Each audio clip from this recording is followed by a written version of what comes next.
All right, what's up, people? How you doing? This is King Oscar BTV Nation, and I'm official the Vice President of Africa to the world. Unofficial, but yet official Vice President of Africa to the world. I just came home from work. I'm on my break from work. Okay, I'm on my break from work. Then I saw my brother Watermaya post a video saying why Africa is poor, right? And I watched the video. A lot of people have a reason why Africa is poor. Many of the reasons that they blame the leaders, they blame corruption, they blame this, they blame that, they blame that. But nobody can give a clear answer why Africa is poor. So that's why I'm making this video, to give a clear answer why Africa is poor. We all know, everybody in the world know, Africa is the richest continent on the face of the planet. God bless Africa with riches. God bless Africa with natural resources. God bless Africa with beauty. Beauty. Animals. Whatever you want in Africa is there. But yet, we are poor. Congo, I've been told, is the richest country on earth. The richest of Congo will feed United States unto 10 generations, and the money will still remain. The riches of Congo will feed North America, South America, Europe, and Asia combined together for a decade to come. Just one country. Imagine all the 54 countries in Africa. Wealth come together. We will rule the world. But guess what? We are not. We are below. We are below. I will explain something to you guys today. But what you don't know today, it was going to come out to the public. The reason Africa is poor is that because we don't have nothing in Africa. We have everything in Africa. It's because the global elite, the seed of the serpent, who are called the global elite, the West in general, has set up a system to hold Africa down. Now, if anybody go against that system, that person is killed. If anybody have a vision of Africa, that person is killed or be removed by force.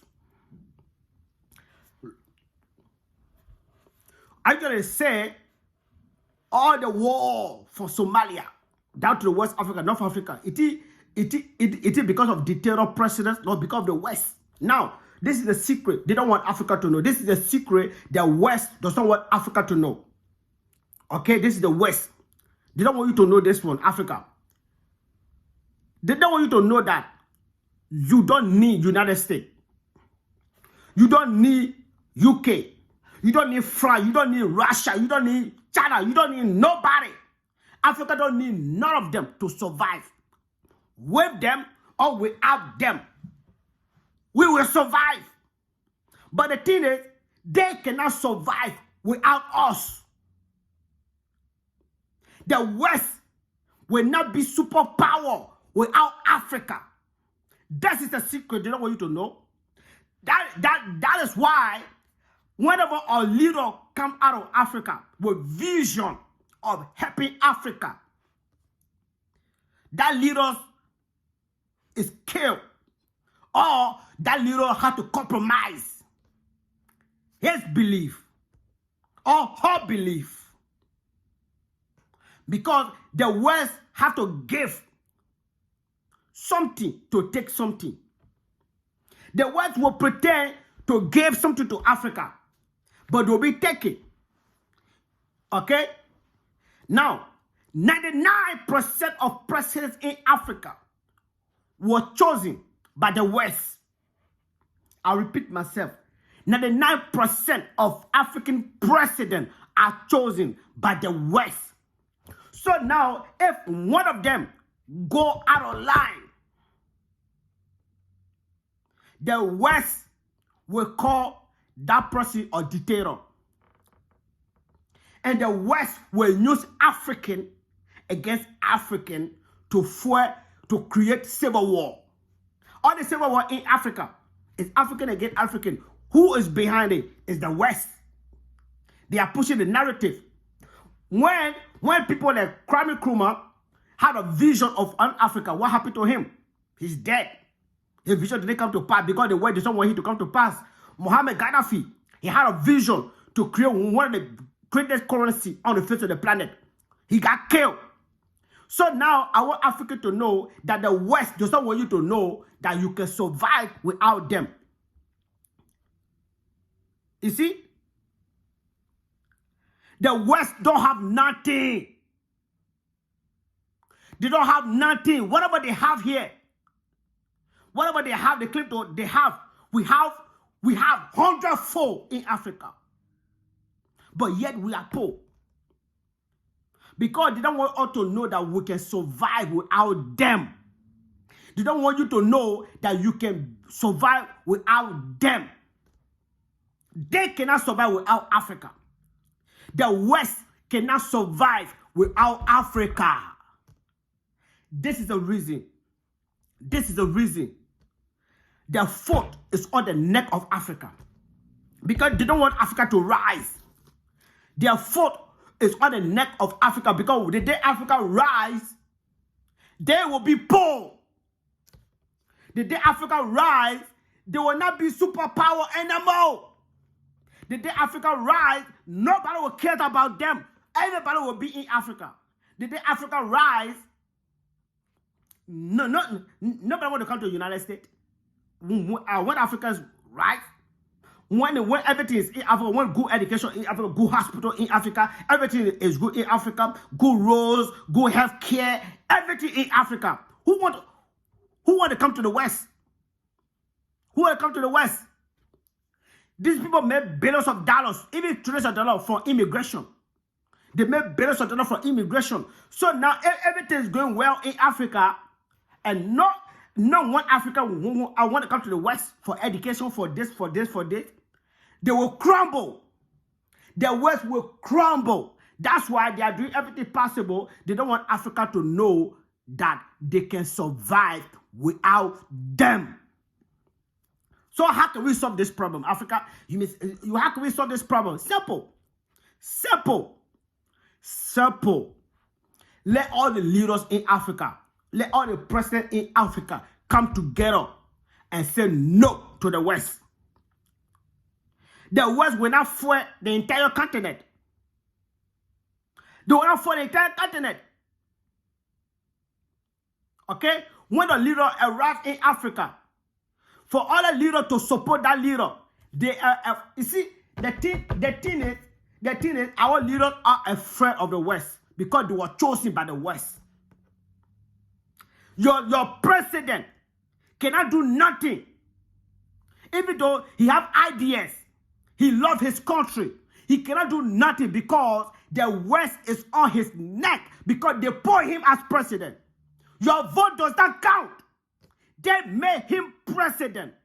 Because they made him president, he will do whatever they ask him to do. That's it. He will do whatever they ask him to do. And he will tell the blame. And he will tell the blame because he will compromise. Because he's afraid of the great United States. Because he's afraid of the great France. Because he's afraid of the West. Because the West has shown to them in years how they handle somebody who get out of line in Africa. How they handle presidents who get out of line in Africa. They're all dead and gone. Their country is destroyed. Their country is destroyed. Now their country has to rebuild back from before the beginning. Okay? Okay, the West, listen, if a president in Africa have an idea to help his country, right? And that idea is not in the book or the plan or the so-called plan of the West, they will crumble his country. Okay? They will put him and his nation on black market. Black market, aka blacklist. They will put him on blacklist. Which means that president cannot do business with no other country. And an African country and the West will threat an African nation. Say, listen, if you do business with this guy, with this country. We will do this and do this. So this president are afraid to do business with this African country because United States says so, because UK says so, because France says so. Okay, they will crumble his economy, their hunger, then whatever it is.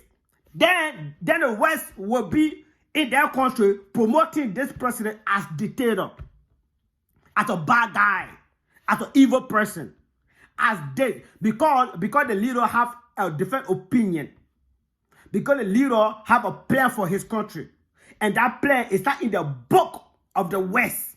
It's not in their book. It's that Africa is not free. Let me get big honest with you. Africa is not free. The so-called independence that Africa have is a deception. Okay? The so-called independence we have is a deception. Africa is not free from the West. For us to be free from the West, all the presidents of Africa who had to stand up at one time. They have to stand up together. All the presidents of Africa had to stand up together. Then the citizens of Africa had to stand up together. When the leaders of Africa and the citizens stand up together as one, that is the end for the West. That is the end for the West. That will be the day Africa will rise. God bless you. Have a nice day.